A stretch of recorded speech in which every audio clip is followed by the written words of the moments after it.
Welcome to KTV. నా పేరు సుధారాణి. ముందుగా ముఖ్యాంశాలు. భోగాపురం అల్లూరి సీతారామరాజు అంతర్జాతీయ విమానాశ్రయాన్ని జాతికి అంకితం చేసిన ప్రధానమంత్రి నరేంద్ర మోదీ. ఉత్తరాంధ్ర కళలకు మోదీ రెక్కలిచ్చారని మంత్రి నారా లోకేష్. ప్రపంచం మొత్తం ఉత్తరాంధ్ర వైపు చూస్తోందని కేంద్ర మంత్రి రామ్మోహన్ నాయుడు వ్యాఖ్య. జమ్మలమడుగులో మిర్చి రైతులను ఆదుకునేందుకు ఉత్తర కాలువకు వెంటనే నీరు విడుదల చేయాలని వైఎస్ఆర్సీపీ ఎమ్మెల్సీ రామసుబ్బారెడ్డి డిమాండ్. ప్రొద్దుటూరులో మాజీ ఎమ్మెల్యే రాజమౌళి శివప్రసాద్ రెడ్డి ప్రభుత్వంపై యువతపై నమోదైన కేసులు ఉపసంహరించుకోవాలని డిమాండ్. బద్వేల్ నియోజకవర్గంలో కూటమి ధర్మం పాటించడం లేదని జనసేన మండల అధ్యక్షుడు సీఎం శెట్టి లక్ష్మయ్య విమర్శ. కర్నూలులో హైకోర్టు బెంచ్ ఏర్పాటు ప్రకటనకు స్వాగతించిన జిల్లా న్యాయవాదుల సంఘం. రాయలసీమ ఆకాంక్ష నెరవేరుతుందని ఆశాభావం. భోగాపురంలో నిర్మించిన అల్లూరి సీతారామరాజు అంతర్జాతీయ విమానాశ్రయాన్ని ప్రధానమంత్రి నరేంద్ర మోదీ ఈరోజు అధికారికంగా ప్రారంభించారు. ఈ కార్యక్రమంలో గవర్నర్ జస్టిస్ అబ్దుల్ నజీర్, ముఖ్యమంత్రి నారా చంద్రబాబు నాయుడు, ఉప ముఖ్యమంత్రి పవన్ కళ్యాణ్, మంత్రి నారా లోకేష్, కేంద్ర పౌర విమానయాన శాఖ మంత్రి కింజారపు రామ్మోహన్ నాయుడు తదితరులు పాల్గొన్నారు. అనంతరం టెర్మినల్ భవనాన్ని సందర్శించిన ప్రధానమంత్రి అక్కడి ఆధునిక సదుపాయాలను పరిశీలించారు. చెక్ ఇన్ హాల్, విమానాశ్రయ రూపకల్పన, సాంకేతిక ప్రత్యేకతలను జిఎంఆర్ సంస్థ ప్రతినిధులు ప్రధానికి వివరించారు. ఈ విమానాశ్రయం ఉత్తరాంధ్ర అభివృద్ధికి, పర్యాటక రంగ విస్తరణకు, పారిశ్రామిక ప్రగతికి కొత్త ఊపునిస్తోందని అధికారులు తెలిపారు. और इस एयरपोर्ट की अगर हम बात करें तो विशाखापट्टनम, विजयनगरम और श्रीकाकुलम में कैसे ये विकास, टूरिज्म और इन्वेस्टमेंट के साथ साथ डिफेंस को बढ़ावा देगा। और इसमें कार्गो टर्मिनल भी शामिल है जो फार्मा, समुद्री उत्पादों के लिए एक कोल्ड चेन सुविधा उपलब्ध करवाएगा।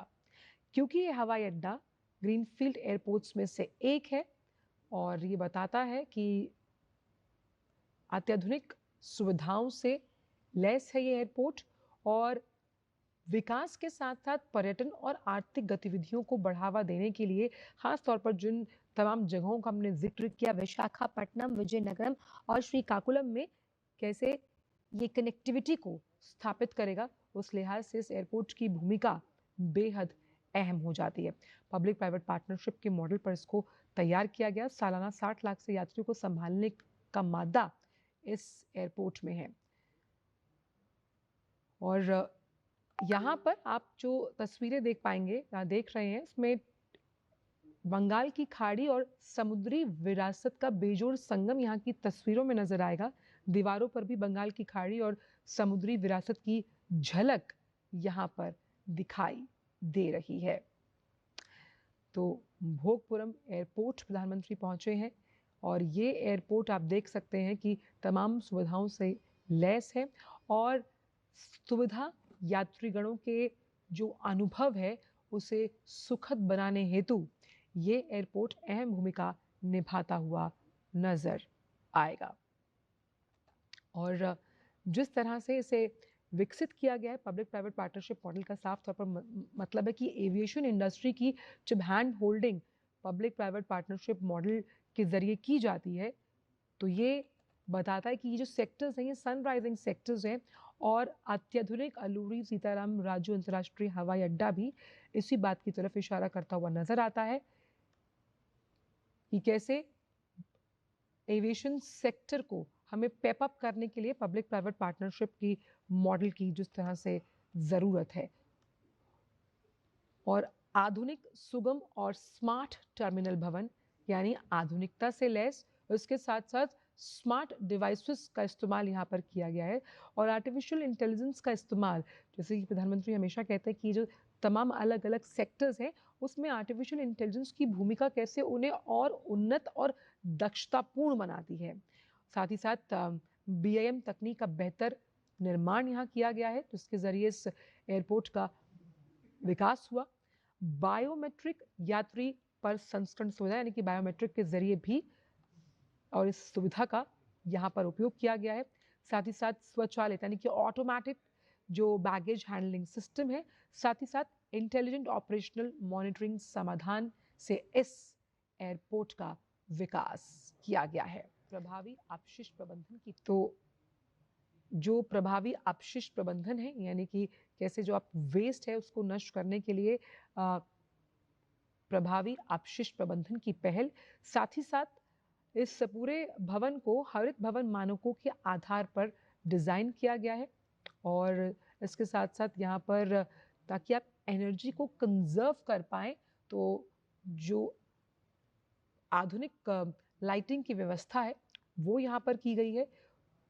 तो ग्रीनफील्ड एयरपोर्ट होने के लिहाज से ये ग्रीन एविएशन हब की तरफ भी इशारा करता है। और कैसे ये अलग अलग, जब हम बात कर रहे हैं करते हैं, और अगर आपको इस तरह का एयरपोर्ट मिलता है जिसमें तमाम वर्ल्ड क्लास सुविधाएं यहाँ पर मौजूद हैं, और वर्ल्ड क्लास सुविधाओं के साथ साथ यानी कि विकास के साथ विरासत भी यहाँ है, और इसकी व्यावसायिक जो उड़ानें हैं वो भी जल्द शुरू होंगी इस एयरपोर्ट के ज़रिए।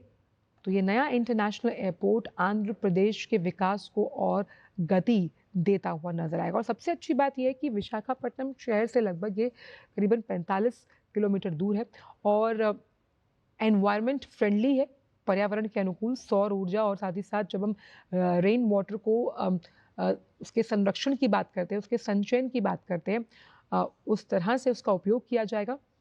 आर्टिफिशियल इंटेलिजेंस जो आधुनिक तकनीक का मार्ग प्रशस्त करती है, बायोमेट्रिक यात्री सुविधाएं, और यहाँ पर डिजी यात्रा पॉड्स भी बनाए गए हैं। तो ये इंटरनेशनल सुविधाओं वाला इंटरनेशनल एयरपोर्ट ये बताता है कि कैसे आर्थिक विकास को, जब आप किसी भी राज्य को मजबूत करना चाहते हैं, तो वो मजबूत कैसे होगा? वो मजबूत होगा कि जब आप उसकी कनेक्टिविटी को बाकी राज्यों के साथ जोड़ते हुए नजर आएंगे।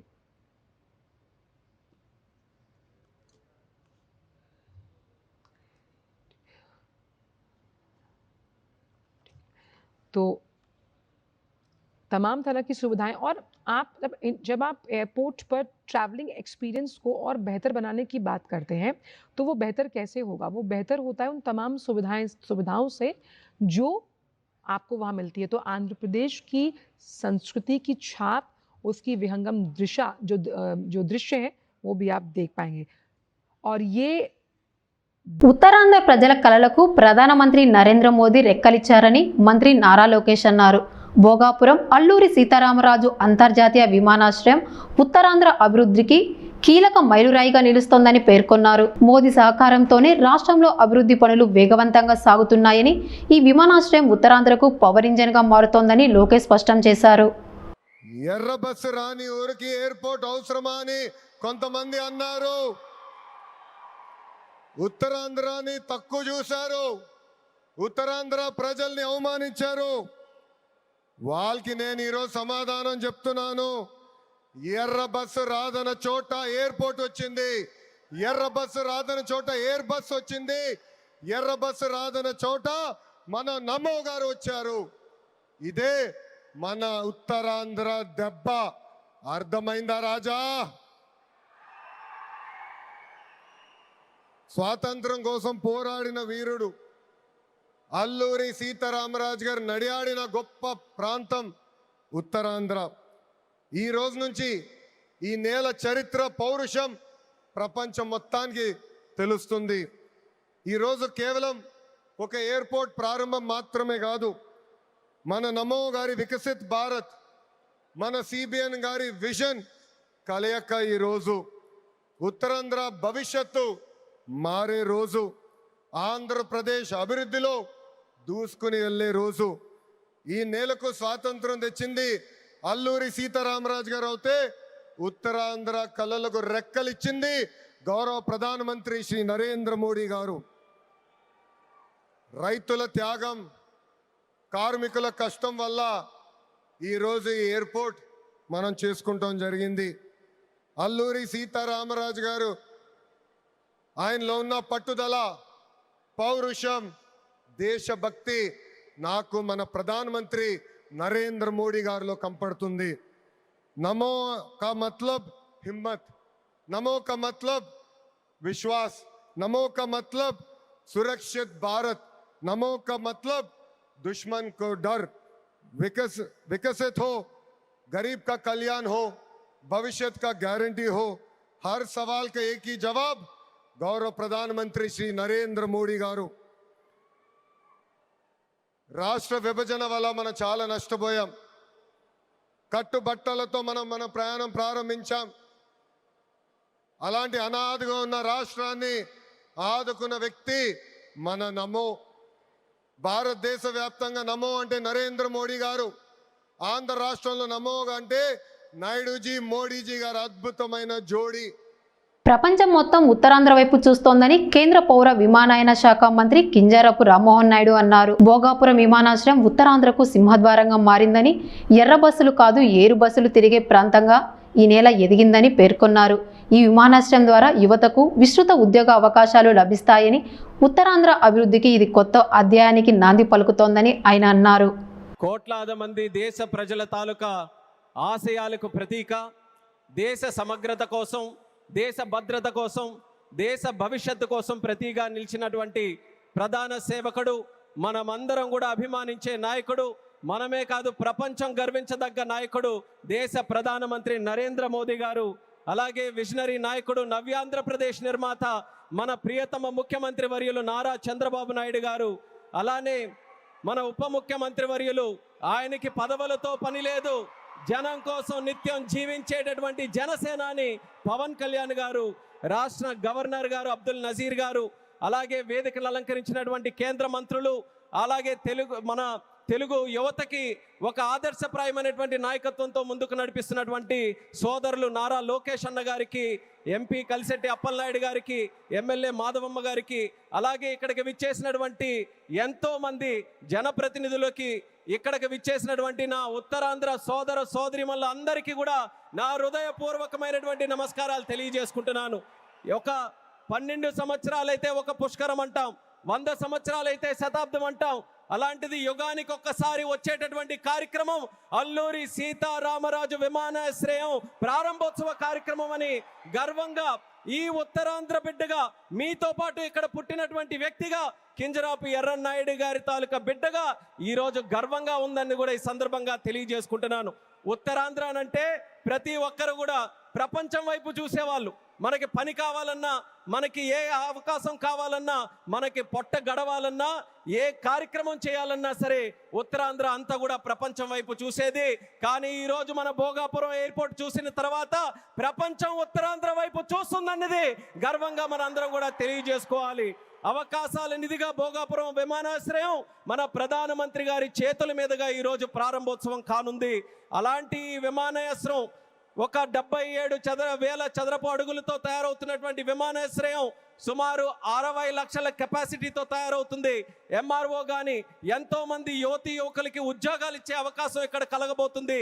ఎడ్యూసిటీ ద్వారా రేపు భవిష్యత్తులో ప్రపంచంలో ఎల్నినో ప్రభావంతో వర్షాభావ పరిస్థితులు నెలకొన్న నేపథ్యంలో మిర్చి రైతులను ఆదుకునేందుకు ఉత్తర కాలువకు వెంటనే నీరు విడుదల చేయాలని వైఎస్ఆర్సీపీ ఎమ్మెల్సీ రామసుబ్బారెడ్డి ప్రభుత్వాన్ని కోరారు. మైలవరం జలాశయాన్ని పరిశీలించిన ఆయన దక్షిణ కాలువలో ప్రతిరోజు నీరు వృధా అవుతోందని ఆందోళన వ్యక్తం చేశారు. జమ్మలమడుగు, మైలవరం మండలాల్లో 1000 ఎకరాల్లో సాగు చేసిన మిర్చి పంటను కాపాడేందుకు రాజకీయాలకు అతీతంగా వారంలోపు ఉత్తర కాలువకు నీరు విడుదల చేయాలని డిమాండ్ చేశారు. వర్షాభావ పరిస్థితులు మనందరికీ తెలుసు. వర్షాలు ఈసారి తక్కువ పడతాయనేది వాతావరణం ద్వారా మనకు తెలిసినటువంటి పరిస్థితి. జమ్మలమడుగు నియోజకవర్గంలో చూస్తే మైలవరం రిజర్వాయర్లో 2.5 టీఎంసీ దాదాపు నీళ్లు ఉన్నాయి ఇక్కడ. అదేవిధంగా 16 టీఎంసీ గండికోట రిజర్వాయర్లో నీళ్లు ఉన్నాయి. ఈరోజు మన కడప డ్రింకింగ్ వాటర్ కోసం అని చెప్పి దాదాపు 300 క్యూసెక్స్ పైన పెన్నా రివర్ కూడా గేట్లు ఓపెన్ చేసి నీళ్లు వదలడం జరిగింది. మరీ ముఖ్యంగా ఇక్కడ దక్షిణ కాలువ, ఈ దక్షిణ కాలువకు సంబంధించి కూడా మనం ఒక్కసారి ఆలోచన చేస్తే ఇక్కడ దక్షిణ కాలువకు సంబంధించి జమ్మలమడుగు మండలంలో నియోజకవర్గంలో ఉన్నటువంటి గ్రామాలకు ఏ అవసరం ఉందో నీళ్లు రైతులకు ఇవ్వాల్సిందే. కానీ ఇక్కడ నీళ్లు చాలా నీళ్లు కంటిన్యూగా ఇక్కడ గేటు ఆపరేట్ కావట్లేదని చెప్పి, కానీ 2-3 సంవత్సరాల నుంచి కూడా గేటు కూడా రిపేర్ చేయకపోవడం వల్ల రైతులకు అవసరానికి మించి చాలా నీళ్లు వృధాగా కంటిన్యూగా ఇప్పుడు మీరు చూశారు ఫ్లో. ఈ దక్షిణ కాలువకు సంబంధించి నీళ్లు పోతూనే ఉన్నాయి. దానికి కారణం గేట్ ఆపరేట్ కావట్లేదని చెప్పి దక్షిణ కాలువకు సంబంధించినటువంటి ఈ డిపార్ట్మెంట్ని కూడా నేను చాలాసార్లు అడిగితే ఇదే చెప్తా ఉన్నారు. దాదాపు 100 క్యూసెక్స్ల నీళ్లు 2.5-3 ఇయర్స్ నుంచి కూడా చాలా నీళ్లు ఇక్కడ వృధాగా పోతా ఉన్నాయి. ఇప్పుడు మీరు అందరూ కూడా చూశారు. కొన్ని గ్రామాల జమ్మలమడుగులో గుడం చెరువు కానీ హనుమతిగిరి వాళ్ళు కూడా కొన్ని పంట పొలాలు నీళ్ళు ఎక్కువ రావడం వల్ల కూడా కొంత ఇబ్బంది పడి జంబు వచ్చింది, పొలాలు వేసుకోలేకపోతున్నాం అని కూడా కంప్లైంట్ ఇది. అదేవిధంగా మనం ఒకసారి చూస్తే గండికోటలో మైలవరం రిజర్వాయర్లో మొత్తం ఇక్కడ 2.5 టీఎంసీ ఉన్నాయి, అక్కడ 16 టీఎంసీ, దాదాపు 18.5 టీఎంసీ నీళ్ళు ఇక్కడ ఉన్నాయి. ఈరోజు డ్రింకింగ్ వాటర్కి నీళ్ళు అవసరం, వర్షం తక్కువ పడితే అవసరమే ఉంది. ఇప్పుడు ఆల్రెడీ కడప వరకు నీళ్లు తక్కువ ఉన్నాయని చెప్పి ఏటికి వదిలారు. అదేవిధంగా ఇక్కడ దక్షిణ కాలువకి ఇబ్బంది లేదు, పోతున్నాయి. ఇది ఆ రైతులకు అవసరం కంటే మించిపోతున్నాయని చెప్పి చాలామంది రైతులు కూడా కంటిన్యూగా పోతున్నాయి, ఇబ్బంది అంటున్నారు.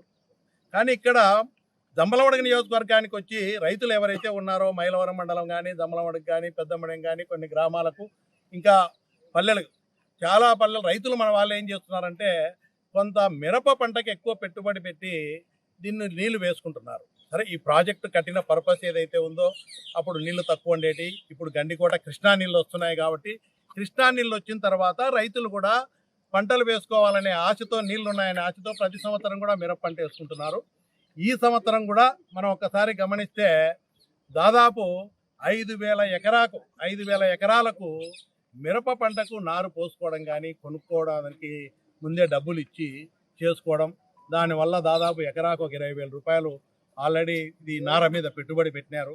అంటే దాదాపు 5,000 ఎకరాలు అంటే 10 కోట్లకు పైన ఈ రైతులు మిరప నార పోసుకునే దానికి పెట్టుబడి పెట్టినారు. ఆల్రెడీ నార పోసుకొని నారు నాటుకోవాలని చెప్పి. కానీ ఉన్నట్టుండి ఇప్పుడు వర్షాలు రాలేదు, బోర్లలో కొన్ని నీళ్లు తగ్గినాయి ఎండాకాలం వల్ల. అదేవిధంగా నీళ్లు వదులుతారు, నీళ్లు డ్యాంలో దండిగా 18 టీఎంసీ 20 టీఎంసీ నీళ్లు ఉన్నాయి కదా, ఇక్కడ నీళ్లు రాకుండా పోతాయి. ప్రతి సంవత్సరం లాగానే ఈ సంవత్సరం కూడా మిరప పంటకు పెట్టుకొని దాన్ని నీళ్ల కోసం ఎదురు చూస్తూ ఉన్నారు. సడన్గా ప్రభుత్వం ఒక నిర్ణయం తీసుకుంది, ప్రాజెక్టులలో నీళ్లు వదలకూడదని. కానీ హార్టికల్చర్ క్రాప్స్ వదులుతున్నారు, అన్నిటికీ డ్రింకింగ్ వాటర్కి వదులుతున్నారు. నేను కూడా ప్రభుత్వాన్ని డిమాండ్ చేస్తున్నాను. ఆల్రెడీ మినుము కానీ ఈ పంటలు వేసినారు, కొన్ని వర్షం వచ్చినప్పుడు కొంత పంటలు వేసుకున్నారు, ఆ పంటలు కూడా ఎండిపోతున్నాయి నీళ్లు లేక, ఈ మైలవరం రిజర్వాయర్ ఆయకట్టు కింద ఉన్న రైతులే. కాబట్టి ఈరోజు ఈ పంటలు కాపాడడానికి నిన్న కలెక్టర్ గారిని కలిసి రిప్రజెంటేషన్ ఇవ్వాలి. వెళ్తే కలెక్టర్ లేకుంటే డిఆర్ఓ గారికి రైతుల తరపున మేమందరం కూడా ఒక రిప్రజెంటేషన్ ఇచ్చి వెంటనే నీళ్ళు వదిలి రైతులను ఆదుకోవాలా, పంట నష్టపోకుండా కాపాడాలా. ఈ 2 రిజర్వాయర్లో ఉన్న నీళ్లు డ్రింకింగ్ వాటర్ పోను చాలా వాటర్ ఉంది కాబట్టి దీన్ని వెంటనే నీళ్లు రిలీజ్ చేయాలని చెప్పి ఇప్పుడు కూడా రైతులందరూ కూడా నిన్న కడపకు వచ్చారు, మైలవరం ఈయన కలిశారు. వెంటనే ప్రభుత్వాన్ని డిమాండ్ చేస్తూ ఉన్నా, జిల్లా కలెక్టర్ను ప్రత్యేకంగా రైతుల తరపున వీరు పార్టీలకు అతీతంగా, ముఖ్యంగా మిరప పంట కొన్ని కోట్ల రూపాయలు పెట్టుబడి పెట్టి దాన్ని కొనుగోలు చేసేదానికి పెట్టుబడులు పెట్టినారు, నారు పోసుకున్నారు. అవి ఇప్పుడు నీళ్లు లేక నాటేదానికి వీలు లేని పరిస్థితి. లేట్ అయితే కూడా ఇబ్బంది. ఒక 5-6 రోజుల లోపల నీళ్ళు వదిలితే దాదాపు మ్యాక్సిమం ఒక 10 లోపల, మాకు వారం లోపల నీళ్ళు వదిలితే రైతులకు నష్టం జరగకుండా ఉంటుంది. కాబట్టి రైతుల యొక్క కష్టాన్ని దృష్టిలో పెట్టుకొని, ఎందుకంటే ఇంతవరకు వాళ్ళు పెట్టే పెట్టుబడి కోట్ల రూపాయలు బూడిదపాలు అవుతుంది కాబట్టి వెంటనే నీళ్లు రిలీజ్ చేయాలని చెప్పి జిల్లా కలెక్టర్ను అదేవిధంగా ప్రభుత్వాన్ని కూడా నేను డిమాండ్ చేస్తాను. ప్రధానమంత్రి నరేంద్ర మోడీ క్షమాభావంపై చేసిన వ్యాఖ్యలు తాను స్వాగతిస్తున్నానని వైఎస్ఆర్ కాంగ్రెస్ పార్టీ నాయకుడు మాజీ ఎమ్మెల్యే రాచమల్లి సుప్రసాద్ రెడ్డి అన్నారు. యువత తమ భవిష్యత్తు కోసం ప్రశ్నిస్తే కేసులు నమోదు చేయడం సరికాదన్నారు. ఉద్యోగాల భర్తీలో మెరిట్కు ప్రాధాన్యం ఇవ్వకుండా వ్యవహరిస్తున్నారని ఆరోపించారు. సాక్షి పత్రికపై కేసులు నమోదు చేయడం, జర్నలిస్టులపై చర్యలకు జీవోలు తీసుకురావడం ప్రజాస్వామ్యానికి విరుద్ధమని విమర్శించారు. యువత హక్కుల కోసం వైఎస్ఆర్ కాంగ్రెస్ పార్టీ అండగా ఉంటుందని తెలిపారు. అన్ని వార్తాపత్రికలలోనూ దేశవ్యాప్తంగా ఒక వార్త చదివే ఉంటారు ప్రజలారా, రాష్ట్ర ప్రజలారా. భారతదేశ ప్రధానమంత్రి నరేంద్ర మోడీ గారు ఒక ప్రకటన చేసినారు. నిన్న ఎవరైతే 10 రోజుల క్రితం దేశ రాజధాని ఢిల్లీలో నీట్ యొక్క ప్రశ్నాపత్రం లీక్ అయితే ఆ అవినీతమైన పోరాటం చేసినటువంటి యువత ఎవరైతే ఉండారో వారికి సంబంధించి ఒక ప్రకటన చేసినారు ఈ దేశ ప్రధానమంత్రి నరేంద్ర మోడీ గారు. ఏమని చేసినారు వారంటే, ఉద్యమాన్ని కొనసాగించే సందర్భంలో ఈ యువకులు నన్ను చాలా వ్యక్తిత్వ హననాన్ని చేస్తూ మాట్లాడినారు. దూషించినారు నన్ను వ్యక్తిగతంగా. మరణించిన స్వర్గస్థురాలైనటువంటి నా తల్లిని కూడా మీరు అవమానకరంగా మాట్లాడినారు. కానీ ఈ యువతను నేను హృదయపూర్వకంగా క్షమిస్తా ఉన్నా. క్షమించడమే కాకుండా ఇటువంటి ఆవేశపూరితమైన సందర్భాలలో నుంచి, వారి తప్పుల నుంచి సరిదిద్దుకునే ప్రయత్నాన్ని తెలుసుకునే దిశగా నా దేశ యువత ప్రయాణం చేయాలని కోరుకుంటా ఉన్నా. ఒక ఉపమానాన్ని కూడా పోల్చినారు ఆయన, అది నాకు బాగా నచ్చింది. అప్పుడప్పుడు మనము ఆవేశంగా గట్టిగా మాట్లాడే సందర్భంలో మన పండ్లు మన నాలుకను కొరుక్కుంటాం. పండ్లు నాలుకను కొరికినాయి కదా అని చెప్పి పండ్లను ఊడగొట్టుకుంటామా అని చెప్పినాడు. మంచిది. పండ్లు నావే, నాలుక నాదే, ఈ దేశము నాదే, ఈ దేశం యువత నాదే, వారి తప్పు నాదే, వారి భవిష్యత్తు నాదే. ఇదే దాని అర్థం. నేను హృదయపూర్వకంగా స్వాగతిస్తూ ఉన్న నరేంద్ర మోడీ గారి యొక్క ప్రకటనను, వారి పట్ల మీ యొక్క పెద్దరికమైనటువంటి హృదయము, పెద్ద స్థాయిలో ఉండే మీ పదవి ద్వారా సంక్రమించిన విశాలమైన మీ ఆలోచన విధానాన్ని, మీ దయార్థ హృదయాన్ని మనస్ఫూర్తిగా స్వాగతిస్తూ ఉన్నా. అయితే ఈ స్వాగతించే సందర్భంలో 1-2 ప్రశ్నలు కూడా ఈ దేశ ప్రభుత్వాన్ని ప్రశ్నించాల్సిన బాధ్యత ఉంది. ఎందుకంటే ఈ దేశ పౌరునిగా ఆయన ఏం మాట్లాడినారు? ఈ పిల్లలు అక్కడికి వచ్చి ఉద్యమం చేయాల్సిన అవసరం దేనికి ఏర్పడింది? భారతదేశంలో ఉండే నలుదిశల, ఆంధ్రప్రదేశ్ లేకుంటే బీహారా, పంజాబా, తమిళనాడా, లేకుంటే కర్ణాటకనా, పశ్చిమ బెంగాల, ఇది కాదు. ఈ భారతదేశం ఉండే సరిహద్దులు 4 వైపుల నుంచి, నలుదిక్కుల నుంచి వివిధ రకాల భాషలు, వివిధ రకాల ఆహార అలవాట్ల వేషధారులు కలిగిన యువత హస్తినకు చేరుకోగలిగినారు. దేశ రాజధాని చేరుకోగలిగినారు. నరేంద్ర మోడీ ప్రధానమంత్రి గారి ఇంటిని ముట్టడి చేసేదాని కోసం వేల లక్షల మంది పిల్లలు ఒక చోట చేరడానికి కారణం ఈ దేశ ప్రభుత్వం చేసిన తప్పు. ఇది అంగీకరించాలి. మొట్టమొదట ఎవరైనా భారతదేశ ప్రభుత్వం చేసిన తప్పు. పిల్లల యొక్క భవిష్యత్తుకు సంబంధించిన నీట్ అనే వైఎస్ఆర్ కడప జిల్లా బద్వేల్ నియోజకవర్గంలో కూటమి ప్రభుత్వం నిర్వహిస్తున్న డోర్ టు డోర్ ప్రచార కార్యక్రమాల్లో భాగస్వామ్య పార్టీలకు సముచిత ప్రాధాన్యం కల్పించడం లేదని పూర్వమిల మండల జనసేన అధ్యక్షుడు శీలంశెట్టి లక్ష్మయ్య విమర్శించాడు. కూటమి ధర్మాన్ని ప్రతి స్థాయిలో అమలు చేస్తూ అన్ని భాగస్వామ్య పార్టీల నాయకులు, కార్యకర్తలకు సమాన గౌరవం, ప్రాధాన్యం కల్పించాలని ఆయన కోరారు. ఇది కూటమి ప్రభుత్వం చేస్తున్న ప్రచారం. ఈ కూటమి ప్రభుత్వంలో ఉన్నట్టు ఫోటో కాల్ కానీ ఎక్కడ కానీ లేదు. దీని మీద కొద్దిగా స్పందించాలని మీ ముందుకు ఇవాళ వచ్చినాం. ఈ పొద్దు ఈ లైవ్కి రావడం ముఖ్యంగా ఉద్దేశం, కొంతమంది ఈ 5 రోజుల నుంచి డోర్ టు డోర్ అనే ప్రచారం జరుగుతుంది. కూటమి ప్రభుత్వం వచ్చి ఈ పొద్దు కూటమి ప్రభుత్వం వచ్చి 2 ఏళ్ళు కావస్తుంది. కాబట్టి ఈ యొక్క పథకాలు, కూటమి పథకాలు సరిగ్గా అందుతున్నాయా అందలేదా ప్రజలకు అనే ఒక ప్రోగ్రాం కండక్ట్ చేస్తున్నారు మన మిత్రులు టీడీపీ పార్టీ వాళ్ళు.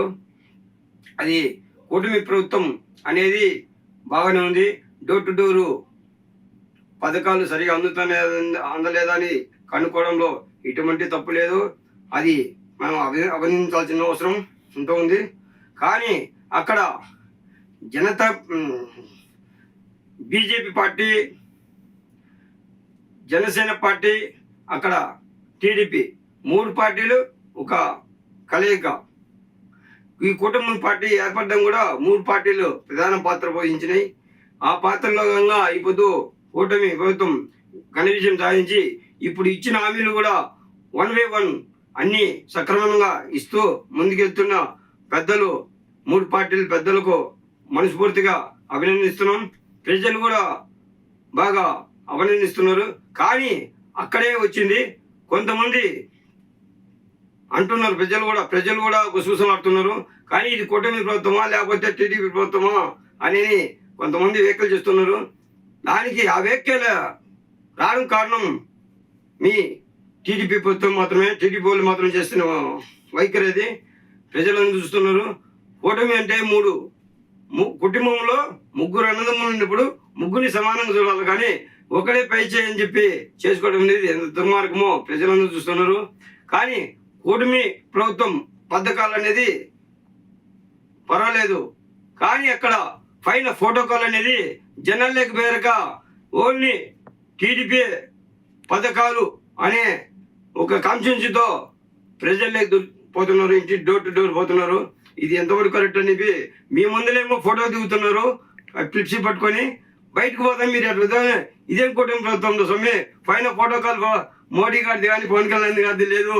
ఎందుకని ఈ రకం చేస్తున్నారు వీళ్ళు? 2 ఏళ్ళు పూర్తి కూడా కాలేదు సరిగ్గా, ఇంతలోకి ఈ రకంగా వైఖరి చేస్తున్నారు వీళ్ళని అప్పుడే ప్రజలు గుసగుసలాడుతున్నారు. కానీ ఆ వైఖరి ఈ విధంగా చర్చించుకోవడానికి కారణం టీడీపీ ప్రభుత్వమే. టీడీపీ వాళ్ళు చేస్తున్న నాయకులు కార్యకర్తలు చేస్తున్న వైఖరి మాత్రమే. అది మంచి పద్ధతి కాదు. మా నాయకుడు చెప్తుంటాడు, మీరు ఎక్కడ కూడా కన్సెషన్ దాటాకండి, కూటమి ప్రభుత్వము ఇచ్చిన చేయకూడదు అని మా నాయకుడు పదే చెప్తుంటాడు. కానీ మీ నాయకుడు మీకు చెప్తున్నాడో లేదో తెలియదు, కానీ మీరు మాత్రం మాదే పై చెయ్యి, మేమే ఓన్లీ మా జనసేన టీడీపీ బీజేపీ పార్టీ లేదు ఇక్కడ, ఓన్లీ జనసేన ఓన్లీ టీడీపీ మాత్రమే ఉండదు అనే కోణంలో మీరు వెళ్ళిపోతున్నారు. ఓ పని చెప్పండి, ఓ పని చేయండి, అక్కడ బ్యానర్లో కూడా వేసేయండి, ఇది కూటమి ప్రభుత్వం కాదు, ఓన్లీ టీడీపీ ప్రభుత్వం మాత్రమే, ఇది కూటమిలో ఎవరు భాగస్తులు కాదు, ఈ పథకాలు కానీ అన్ని కూడా మా నాయకుడు మా చంద్రబాబు నాయుడు గారు మాకు జనసేన టీడీపీ మాత్రమే ఈ పథకాలు ఇచ్చేది అని చెప్పి ప్రచారం చేసుకొని బాగుంటుంది.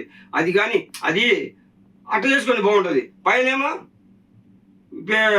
టీవీలో విలేకరుల ముందుకు వచ్చారుగా మైకులు పెట్టారుగా కూటమి ప్రభుత్వం, అందరు కలివితో పోతున్నారు. ఎక్కడ తిరుగుతున్నారు జనసేన వాళ్ళు కానీ బీజేపీ వాళ్ళని ఎక్కడ పిలుస్తున్నారు? ఎక్కడ లేదు. మీరు పిలిచకపోయినా ఇబ్బంది లేదు, వాళ్ళేం రావాలని మీ అప్పుడే వాళ్ళు కూడా అంత ఇష్టంగా లేరు. మీరు చేసే వైఖరి బాగలేదు. ప్రోటోకాల్ అనేది ఒక 18 నియోజకవర్గమే కాదు, కొన్ని నియోజకవర్గాలు కూడా అదే విధంగా అదే స్ట్రాటజీలో పోతున్నారు. మీ పిఠాపురంలో వర్మ గారికి ఏమో ప్రోటోకాల్ కావాలా, ఇక్కడేమో లోకల్గా ఉండే ఒక ఆఫ్టర్ ఆల్ అతని ఒక ఇన్ఛార్జి మాత్రం, ఇన్ఛార్జి కూడా కాదు, మాజీ మంత్రి, మాజీ ఎమ్మెల్యే, అతని గతంలో కూడా మాజీ ఎమ్మెల్యే, ఇప్పుడే ఎమ్మెల్యే. పిఠాపురం ఉండే ఒక అధ్యక్షుడు ఉండే వేరే, అది పిఠాపురం అంటే ఒక అధ్యక్షుడు, ఓ పార్టీ అధ్యక్షుడు ఉండే కాదు ప్రోటోకాల్ కావాలా. మీకైతే ఏ ప్రోటోకాల్ అవసరంలా, మిగతా వాళ్ళు ప్రోటోకాల్ అవసరంలా. ఇది ఎక్కడ న్యాయం? ఇప్పుడైనా మీ వైఖరి మార్చుకోకపోతే ప్రజలు చాలా గుణపాఠం చెప్పేదానికి దగ్గర ఉంది. కానీ మీరు ఇదే విధంగా కొనసాగుతుంది, ఎక్కడ చూసినా మీరు ఇదే విధంగా స్ట్రాటజీలో పోతున్నారు. అది మంచి పద్ధతి కాదు. ఆ పద్ధతి అదే పద్ధతిలో మేము కింద వెళ్తే కూటమి ప్రభుత్వం అనేది ఇచ్చినమైపోద్ది. కానీ అది మేము చేయదలుచుకోలేదు. చేయాలంటే ఎంతో చెప్పట్టదు. దయవించి ఇప్పుడైనా అని మీరు వైఖరి మార్చుకొని, పిఠాపురంలో ఒకటే కాదు ప్రోటోకాల్, అంత రకాల ప్రోటోకాల్ మీ ప్రైవేటు కార్యక్రమం అయితేనా. రాష్ట్ర విద్య ఐటీ శాఖ మంత్రి నారా లోకేష్ ఇటీవల ఆదోని పర్యటన సందర్భంగా కర్నూలులో 90 రోజుల్లో హైకోర్టు బెంచ్ ఏర్పాటు చేస్తామని చేసిన ప్రకటనను కర్నూలు జిల్లా న్యాయవాదుల సంఘం స్వాగతించింది. కూటమి ప్రభుత్వం హైకోర్టు బెంచ్ ఏర్పాటుకు చిత్తశుద్ధితో కృషి చేస్తోందని, ఈ ప్రకటన రాయలసీమ ప్రజల ఆకాంక్షలకు బలాన్నిస్తోందని సంఘం ప్రతినిధులు పేర్కొన్నారు. ఈ సందర్భంగా జిల్లా లీగల్ టీడీపీ అధ్యక్షుడు జగదీష్, సురేష్ చంద్రుడు తదితరులు హర్షం వ్యక్తం చేశారు.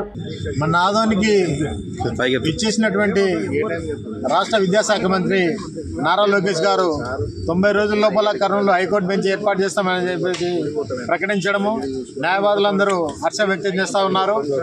మరి గత 30 సంవత్సరాలుగా న్యాయవాదులు కర్నూలులో హైకోర్టు బెంచ్ ఏర్పాటు చేయాలని పోరాటం చేస్తూ ఉన్నారు. ఆ పోరాట ఉద్యమంలో భాగంగానే మరి గతంలో చంద్రబాబు నాయుడు మరి 2024 ఎలక్షన్లలో మరి ఇక్కడ కర్నూలులో హైకోర్టు బెంచ్ ఏర్పాటు చేస్తామని చెప్పినారు. వాళ్ళ మేనిఫెస్టోలో కూడా పెట్టుకున్నారు. అదేవిధంగా యువకాలం పాదయాత్రలో నారా లోకేష్ బాబు గారు ఖచ్చితంగా హైకోర్టు బెంచ్ ఇస్తామని చెప్పేసి చెప్పినారు. మరి ఇక్కడ లోకల్ మినిస్టరు టీజీ భరత్ గారు కూడా మరి ఆయన మేనిఫెస్టోలో కర్నూలుకి హైకోర్టు బెంచ్ తీసుకొచ్చే బాధ్యత నాదే అని చెప్పేసి ఆయన మేనిఫెస్టోలో పెట్టడం జరిగింది. మరి అయితే గత 30 సంవత్సరాలుగా న్యాయవాదులు ఎంతో సుదీర్ఘమైన పోరాటం చేసినారు. పోరాటంలో భాగంగానే నారా లోకేష్ గారు ఈ విధంగా ప్రకటించడము చాలా హర్షణీయము. 90 రోజుల లోపల మరి హైకోర్టు ఇక్కడ ఏర్పాటు చేయాలని చెప్పి మేము విన్నవిస్తా ఉన్నాం. ఎందుకంటే రాయలసీమ న్యాయవాదులందరూ కూడాను కర్నూలు హైకోర్టు బెంచ్ ఏర్పాటు కోసం వేచి చూస్తూ ఉన్నారు. ఎందుకంటే ఇప్పుడు విజయవాడకు పోవాలంటే ఇక్కడ నుంచి 9 గంటల ప్రయాణం జరుగుతూ ఉంది. మరి కక్షిదారులు అంత దూరం వెళ్ళలేరు. అదేవిధంగా ట్రాన్స్పోర్ట్ కూడా సరిగా లేదు. ఇక్కడికి రావడం వల్ల ఈ రాయలసీమ వాసులకైతే ఇక్కడే కేసులు పరిష్కారం అవుతాయి. మరి కేసులు త్వరగా డిస్పోజల్ కావడానికి కూడా అవకాశం ఉంది. కాబట్టి ఇక్కడ కర్నూలు హైకోర్టు బెంచ్ ఏర్పాటు చేయడం అని చెప్పేసి చెప్పడం అనేది చాలా హర్షణీయము, అభినందనీయము. కాబట్టి నారా లోకేష్ గారికి, విద్యాశాఖ మంత్రి గారు ఉద్దేశించి కర్నూలు బార్ అసోసియేషన్ తరఫున కృతజ్ఞత తెలియజేస్తాము. నా పేరు చంద్రుడు, కర్నూలు బార్ అసోసియేషన్ ప్రెసిడెంట్. ఖచ్చితంగా 90 రోజుల్లో కర్నూలు హైకోర్టు బెంచ్ వస్తాన్ని ఇప్పించడం అనేది చాలా అభినందనీయం. ఏదేమైనప్పటికీ రాయలసీమలో న్యాయవాదులకు ఉన్నటువంటి ఈ భౌగోళికంగా ఆలోచిస్తే మరి హైకోర్టు బెంచ్ ఒకప్పుడు కర్నూలు రాజధానిగా ఉండేది కాబట్టి ఆ వల్ల పరిశీలించి ఇప్పుడు ఉన్నటువంటి ప్రభుత్వం మరి ఒక చట్టబద్ధంగా ఎలాంటి న్యాయ పరిష్కారాలు విఘాతంగా లేకుండా చక్కగా న్యాయసమ్మతంతో మరి ఇటీవల మరి నారా లోకేష్ గారు ఒక చట్టబద్ధతతోన సంపూర్ణమైనటువంటి ఒక గెజెట్ నోటిఫికేషన్ వస్తాడని ఆశిస్తూ మరి ఈ ప్రకటన చేయడం మరి కర్నూలు జిల్లా న్యాయవాదుల సంఘంగా మేము అభినందిస్తున్నాం.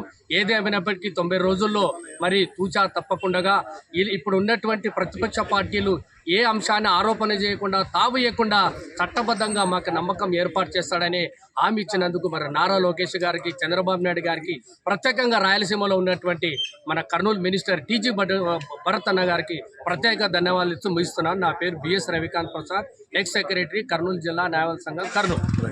మంత్రివర్యులు నారా లోకేష్ గారు ఆధునిలో హైకోర్టు బెంచ్ కర్నూలు 90 రోజుల్లో ఎస్టాబ్లిష్ చేస్తామని ప్రకటించడం మా న్యాయవాద వర్గాలకు, తెలుగుదేశం పార్టీ లీగల్ సెల్కు ఎంతో ఆనందం ఇచ్చింది. ఈ ప్రకటనలో ముఖ్య భూమిక పోషించిన మా జిల్లా మంత్రివర్యులు టీజీ భరత్ గారికి మేము న్యాయవాద వర్గం తరఫున ప్రత్యేక ధన్యవాదాలు తెలియజేస్తున్నాం. ఎందుకంటే ఆయన ఎన్నికల మేనిఫెస్టోలో కూడా హైకోర్టు బెంచ్ అనేది ఒక అంశంగా పొందుపరచడం జరిగింది. అలాగే రాష్ట్ర ప్రభుత్వం కూడా తెలుగుదేశం పార్టీ అధికారంలోకి రాకముందే 2024 ఎన్నికలకు ముందే కర్నూలులో హైకోర్టు బెంచ్ ఏర్పాటు చేస్తామని చంద్రబాబు నాయుడు గారు కానీ, లోకేష్ గారు కానీ ప్రకటించున్నారు. వారు ఇచ్చిన వాగ్దానం మేరకు ఈరోజు కర్నూలులో హైకోర్టు బెంచ్ ఏర్పాటు చేయడం మాకు చాలా ఆనందదాయకమని తెలియజేస్తున్నాం. ఇది వాటి ప్రధాన వార్తలు. చూస్తూనే ఉండండి కేటీవీ, ప్రతి వార్త ప్రజల పక్షం.